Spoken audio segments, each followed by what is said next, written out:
அஸ்ஸலாமு அலைக்கும் வரமத்துல்லாஹி வபரகாத்துஹு. இத்ரிஸ் அலை அவர்கள் சொர்க்கத்தில் புகுந்து அவ்விடத்தில் உள்ள அருட்கொடைகளை எல்லாம் பார்த்து மிகவும் ஆச்சரியப்பட்டார். பிறகு ரிலுவான் சொன்னார், அருட்கொடைகளை எல்லாம் பார்த்தீரே, சொர்க்கத்தை விட்டு வெளியே செல் என்றார். அப்போது இத்ரிஸ் அலைஹிஸ்ஸலாம், சொர்க்கத்தில் புகுந்தவர்கள் எக்காலமும் வெளியே புறப்படுவதில்லை என்று சொன்னார். பின்பு மலக்கல் மவுத் வந்தார்.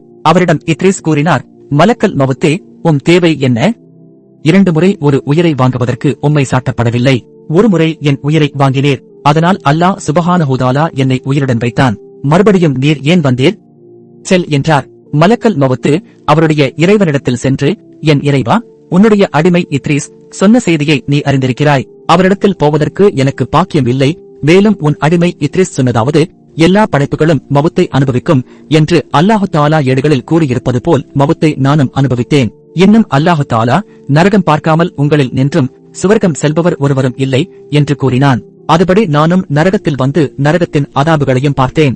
இன்னும் கூறினார், சொர்க்கம் புகுபவர்கள் சொர்க்கத்தில் நின்றும் புறப்பட மாட்டார்கள் என்று இத்ரீஸ் வாக்குவாதம் பேசுகிறார் என்றார்.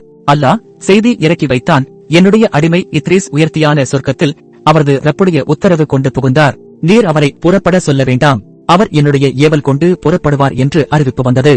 அல்லாஹு தஆலா குர்ஆனிலே சொல்லி இருக்கிறான், இத்ரீஸ் மவுத்தை அனுபவித்து மீண்டும் உயர்த்தரப்பட்டு 4ஆம் வானத்தில் அல்லது 6ஆம் 7ஆம் வானத்தில் அல்லது சொர்க்கத்தில் அவரை புகுத வைத்தோம்.